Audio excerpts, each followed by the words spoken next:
പപ്പയുടെ അടുത്തോട്ട് വാ.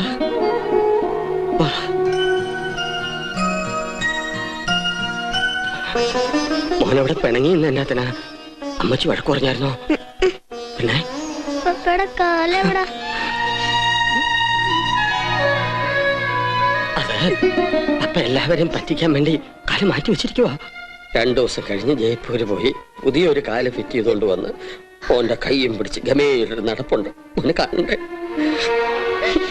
കുഞ്ഞെ എന്താ ഇത്? നീ ചുമ്മാ അവനെ കൂടെ വിഷമിപ്പിക്കാതെ കൊച്ചിനെ വിളിച്ചോണ്ട് അപ്പുറത്തോട്ടങ്ങനെ ചെല്ല് ചെല്ല്.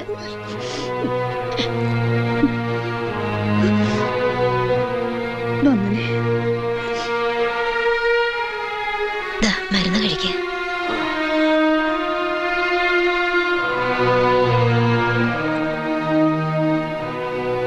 പുറത്തോട്ടൊന്നും പോവാൻ പറ്റാത്തോണ്ട് ഇരുന്ന് മുഷിയുന്നുണ്ടാവുമല്ലേ? ഒത്തിരി ഓടി നടന്നല്ലേ. ഇനി വിശ്രമിക്കാനാവും തമ്പുരാന്റെ കൽപ്പന. ആക്സിഡന്റ് ഉണ്ടാക്കിയവരെ അറിയില്ലെന്ന് പോലീസിനോട് കള്ളം പറഞ്ഞു. നന്നായി. നിന്നെ ഈ അവസ്ഥയിലാക്കിയത് ആരാണെന്ന് ചേച്ചിയമ്മയ്ക്കറിയാം. ചേച്ചിയമ്മേ ഒന്ന് പതുക്കെ. ഇനി ഇതിന്റെ പേരില് കുട്ടപ്പായി എങ്ങനെ പറഞ്ഞ വേണ്ട. ഇതോടെ അവരുടെ പക തീരുമെങ്കിൽ അങ്ങ് തീരട്ടെ. തീരില്ല. നിന്റെ ഇച്ഛായനെ ഇല്ലാതാക്കാൻ വേണ്ടി അവര് ചെയ്ത ചതിയ. അതില് പക്ഷെ നീ ഇങ്ങനെ. ദൈവമേ, ഇതെല്ലാം എവിടെ ചെന്നാവുന്ന അവസാനിക്കുന്നത്? ഇച്ഛായനോടൊന്ന് സൂക്ഷിക്കാൻ പറയണം. എല്ലാം ഞാൻ വ്യക്തമായി കണ്ടതാ. അവനാ ആ പാറക്കാടന്റെ മോൻ അലോഷി. അവൻ മനഃപൂർവ്വം എന്റെ നേരെയല്ലോ.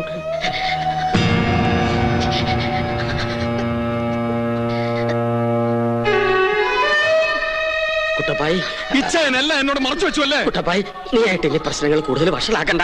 ഇതൊക്കെ ക്ഷമിക്കാനുള്ള മനസ്സൊന്നും കുട്ടപ്പായിക്കില്ല. എന്റെ ഇച്ഛായന്റെ കാലൊരെണ്ണം കളഞ്ഞേച്ച് ഇനി അങ്ങനെ ഓടി നടക്കണ്ടവൻ. ചേച്ചി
നിയമവിരുദ്ധമായി നീയൊക്കെ കടത്തിക്കൊണ്ടുവന്ന ഈ സ്പിരിറ്റും നിന്നെയുമല്ല അകത്താക്കാൻ ഒരൊറ്റ കോൾ മതി കുട്ടപ്പായിക്ക്. പക്ഷെ കണക്കുകൾ നേർക്ക് നേർ തീർത്തുള്ള പാരമ്പര്യം എനിക്ക്.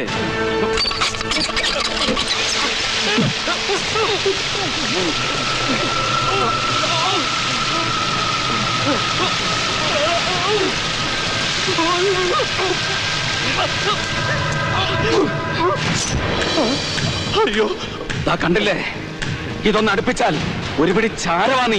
കുട്ടപ്പായി, നിന്റെ ജീവൻ എനിക്ക് വേണ്ട, പക്ഷെ നിന്റെ ഒരു കൈയും കാലും എനിക്ക് വേണം. കുട്ടപ്പായി വേണ്ട. ഞാനാ പറഞ്ഞത് താഴിടാൻ. ഇവനെയൊക്കെ നേരെ ചുവ നടക്കാൻ വിട്ട ഇനി ഓരോ ഇച്ഛായമാരുടെ നെഞ്ചത്തോട്ട് കയറും. അപ്പഴേ അപ്പന് മനസ്സിലാവും.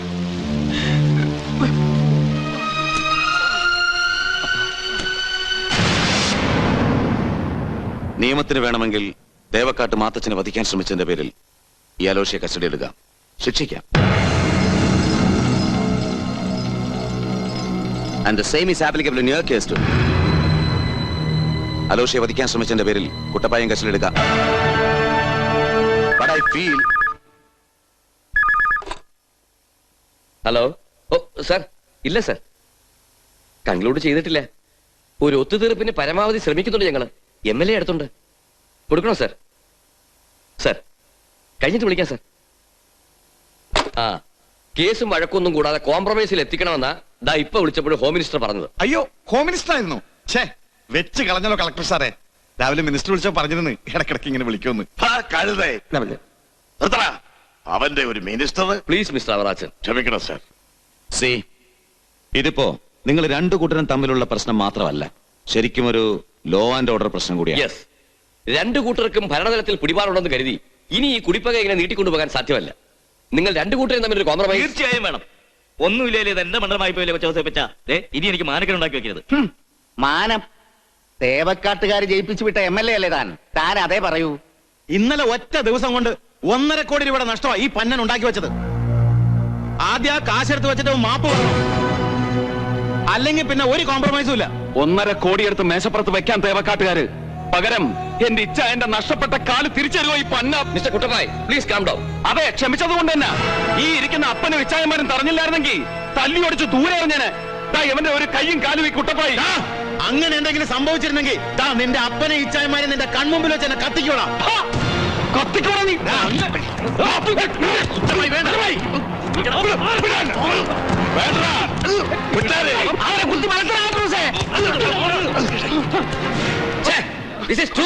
വാക്കുകൾ സൂക്ഷിച്ച് പ്രയോഗിക്കാൻ പറയണേ സാർ, അല്ലെങ്കിൽ ഇങ്ങനെയൊക്കെ സംഭവിച്ചിരിക്കും. അതേടാ, ഇനി പ്രയോഗം വാക്കുകൾ കൊണ്ടല്ല, നീയൊക്കെ അനുഭവിക്കാൻ പോന്നേ ഉള്ളൂ. ഈ ചർച്ച നമുക്ക് ഇവിടെ അവസാനിപ്പിക്കാം കളക്ടർ സാറേ. രണ്ടിലൊരു കൂട്ടർ തീരാതെ ഈ പ്രശ്നോട്ട് തീരാനും പോകുന്നില്ല. എങ്കിൽ അതാ നല്ലത്. അങ്ങ് വിളിച്ചത് കൊണ്ട് മാത്രമാണ് ഞങ്ങൾ ഇവിടെ വരെ വന്നത്. എന്നോ നടന്നൊരു പഴങ്കഥയുടെ പേരിൽ പലതും ഞങ്ങൾ ക്ഷമിച്ചു. എന്റെ മോന്റെ കാലൊന്ന് പോയിട്ട് പോലും ഇപ്പോഴും ഞാൻ അങ്ങേക്ക് വാക്ക് തരുന്നു, ഇനി ഞങ്ങളുടെ ഭാഗത്തു നിന്ന് ഒരു തെറ്റും സംഭവിക്കില്ല. പക്ഷേ ഇങ്ങോട്ട് ഇവരിനി ഒരു തെറി മനസ്സിൽ നുള്ളിയിട്ടാൽ ഈ തേവക്കാട്ട് അവറാച്ചന്റെ മറ്റൊരു മുഖം കൂടി ഇവർക്ക് കാണേണ്ടി വരും. വാടാ മക്കളെ.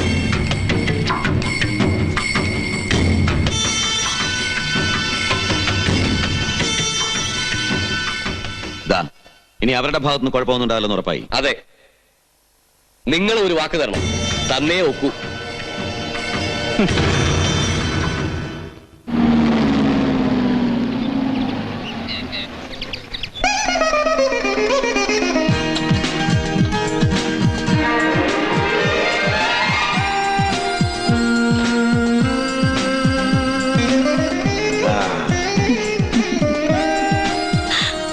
ചേച്ചിമേ, അവരെത്തി.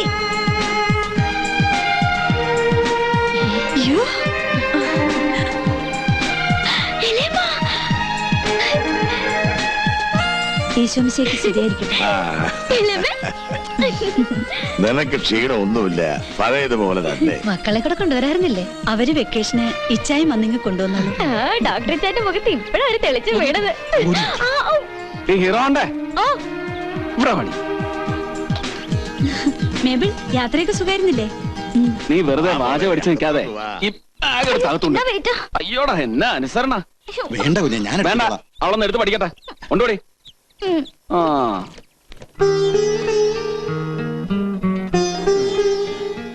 നടക്കുമ്പോ ആദ്യം കുറച്ചു ദിവസമൊക്കെ നല്ല വേദനയുണ്ടായിരുന്നു. ഇപ്പോ അതങ്ങ് ശീലമായി പോയി. എല്ലാം ഫേറ്റ് എന്നല്ലാതെ എന്താ പറയാ. ഞാൻ അപ്പനോട് സൂചിപ്പിച്ച കാര്യത്തിന് ഇപ്പൊ ഒരു തീരുമാനം എടുക്കണം. എന്നാ ചേച്ചമ്മ? നിന്റെ കല്യാണക്കാര്യം തന്നെയാണ്. ഓ, അതിപ്പോ തീരുമാനിക്കാൻ തന്നെ ഉടനെ അങ്ങ് നടത്തുക തന്നെ. അതെ, എന്റെ കാര്യത്തിന് മുമ്പ് ആദ്യം ഈ കാന്താരിയുടെയും ടോണിയുടെയും കല്യാണം നടക്കട്ടെ. ജീവിതത്തിൽ ആദ്യമായി അവിടെ മുഖത്തൊരു ചമ്മലും നാണവും ഒക്കെ വന്നു. ദൈവാധീനം. ഇവൻ ഈ പറയുന്നൊന്നും അപ്പം കാര്യമാക്കണ്ട. നടത്തുമ്പോ രണ്ടും കൂടെ ഒരുമിച്ച് നടത്തുന്നത് തന്നെയാ നല്ലത്. അതന്നെ. അല്ലേ റാണിമോള് കല്യാണം കഴിഞ്ഞ് പോയാ പിന്നെ 8ാം ക്ലാസ് തൊട്ട് എന്റെ മേരി കുഞ്ഞിനെ ട്യൂഷൻ എടുക്കാനെന്നും പറഞ്ഞ് ഇവൻ റബേക്ക ടീച്ചറെ വീണ്ടും വിളിച്ചു വരുത്തും. ആ അപ്പ അമ്മച്ചിയുടെ ഓർമ്മ ദിവസം എടുത്തു വരില്ലേ? ശരിയാ, അന്ന് തന്നെ നടന്നതാ അതിന്റെ ഒരു ഭംഗി. അങ്ങനെയാണെങ്കിൽ മനസ്സമ്മതം ഉടനെ നടത്തിയ ചരമനേന്ന് ചീട്ട് വാങ്ങി 3 കൂട്ടി വിളിച്ചു വലിയ അങ്ങ് നടത്താം. ആ എങ്കിൽ ഉടനെ തന്നെ മനസ്സമ്മതത്തിന് തീയതി ഉറപ്പിക്കാം.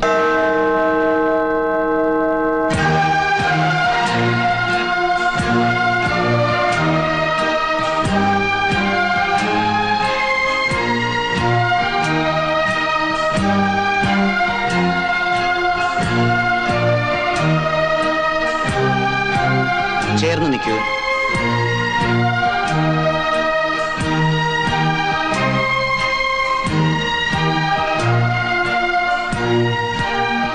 ജോസഫ് എബ്രഹാം, ഈ നിൽക്കുന്ന റബേക്കയെ മറ്റുള്ളവരുടെ പ്രേരണയോ സമ്മർദ്ദമോ കൂടാതെ ക്രിസ്തുവിന്റെ നാമത്തിൽ തന്റെ ജീവിത പങ്കാളിയെ സ്വീകരിക്കുവാൻ സമ്മതമാണോ? അയ്യോ, പൂർണ്ണ സമ്മതമല്ലേ. അവന്റെ അവളുടെ മനസമ്മതമൊക്കെ നടന്നോട്ടെ. നമുക്ക് പരിപൂർണ സമ്മതമാ. ഇതുപോലെ നമ്മുടെ കൊച്ചമ്മണിയുടെ മനസമ്മതവും കഴിഞ്ഞതല്ലേ അല്ലേടാ ആൻഡ്രൂസേ? അതെ, അറിഞ്ഞുകൊണ്ട് ദൈവം തമ്പുരാൻ കൊണ്ടുവന്ന് തന്നിരിക്കുന്ന ഒരു അവസരമാണിത്. ഇതിലൊരു കളി നമുക്ക് കളിക്കണം. പിന്നീട് ഒരിക്കലും തേവക്കാട്ടുകാർക്ക് തലപൊക്കാൻ കഴിയാത്ത രീതിയിലുള്ള ഒടുക്കത്തെ ഒരു കളി. എന്നെ കൊണ്ടാവുന്ന രീതി കേസെല്ലാം ഞാൻ ഒതുക്കിക്കോളാം.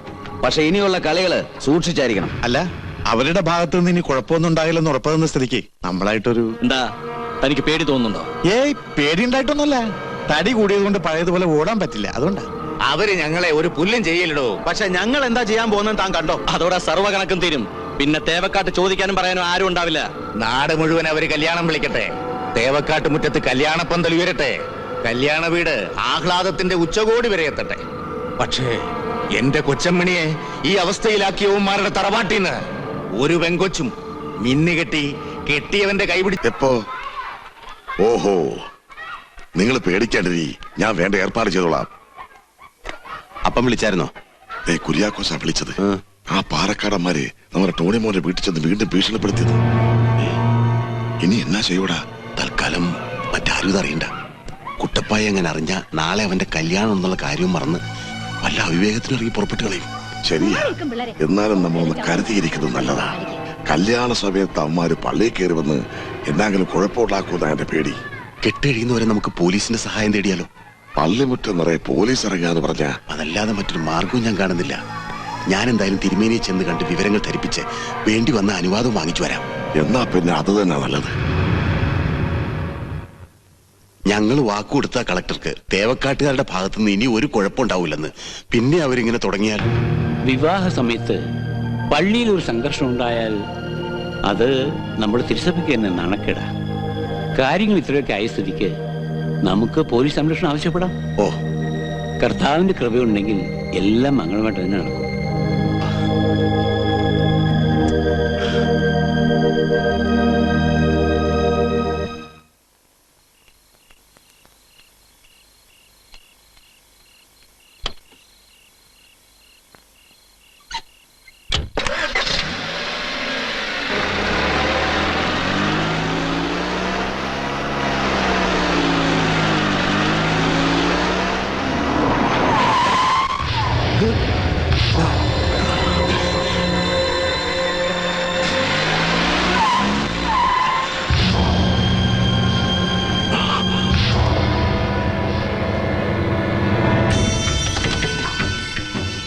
നാളെ പള്ളി കെട്ടി നടക്കുമ്പോ ഒറ്റ സ്ഫോടനം കൊണ്ട് എല്ലാം അങ്ങ് തീർക്കാമെന്ന് കരുതി വന്നതാ.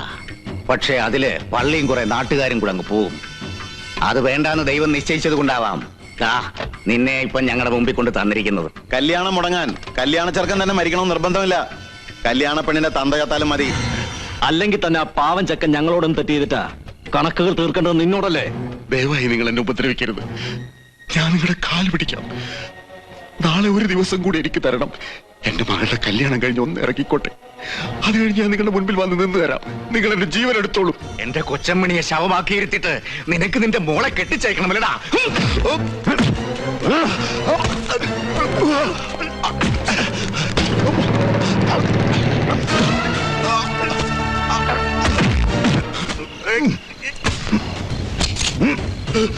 തിരുമേനി!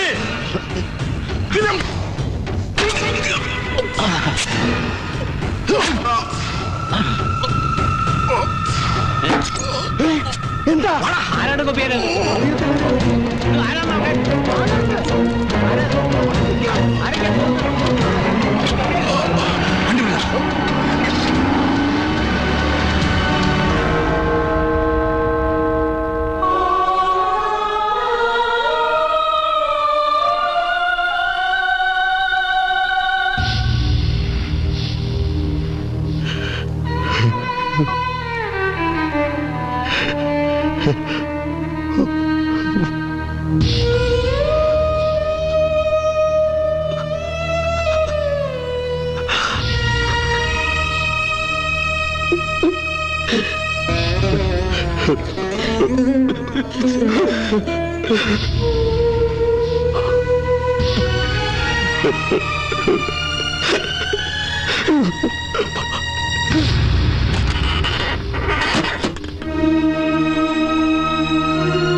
നാട്ടുകാരാകെ ഇളകിയിരിക്കുക. ഇനിയിപ്പോ നമ്മൾ എന്താ ചെയ്യാ? നിങ്ങൾ ഒന്നുകൊണ്ട് പേടിക്കണ്ട. കൊലക്കുറ്റം ഏറ്റെടുക്കാൻ ആളെ വരെ റെഡിയാക്കി വെച്ചിരിക്കുക. തൽക്കാലം നിങ്ങൾ ഈ നാട്ടിൽ നിന്ന് മാറി നിന്നാ മാത്രം മതി. ഞങ്ങള് മാത്രമാണെങ്കിൽ പ്രശ്നമില്ലായിരുന്നു. ഇതിപ്പോ കൊച്ചമണിയും കൂടെ ഉള്ളതുകൊണ്ട് എന്ന് കരുതി അവളെ ഇവിടെ വീഴ്ചിട്ട് പോകാൻ പറ്റൂടാ. അല്ല, സഹദേവൻ സാർ വിചാരിച്ചാല് കൊച്ചിയിലെ ഏതെങ്കിലും ശരണാലയത്തില്. പിന്നെ ആർക്കു വേണ്ടിയാണോ നമ്മൾ ഈ കൊല്ലും കൊലയൊക്കെ നടത്തിയത്? ശരണാലയത്തിലാക്കണം പോലും. അതൊന്നും വേണ്ട. ഇപ്പൊ ഇവിടുന്ന് പുറപ്പെട്ട പുലർച്ചെ നമ്മൾ മദ്രാസിലെത്തും. പിന്നെ തേവക്കാട്ടുകാർക്ക് നമ്മൾ ഒരു പുല്ലും ചെയ്യാൻ ചേട്ടായി, വെടിമരുന്നിന് തീ പിടിച്ചു.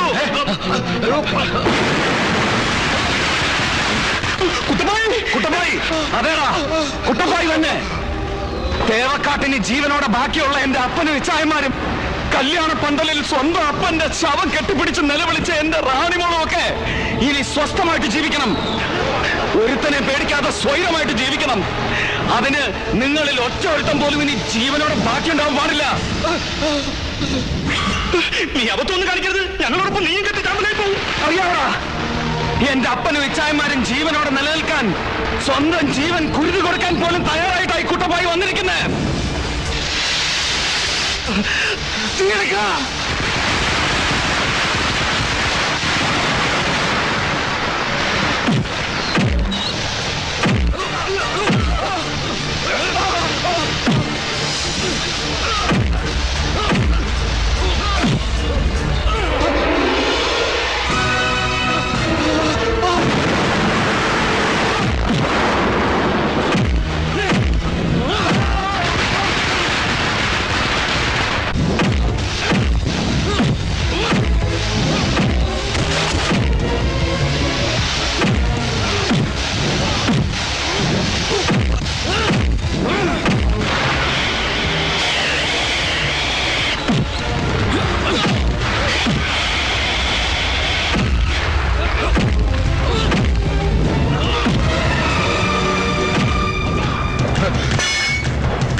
കല്യാണം കഴിച്ച് പിള്ളേർക്ക് എത്തി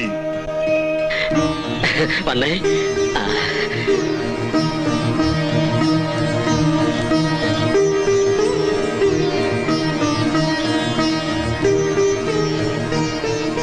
മോളെ ചേച്ചിയമ്മ.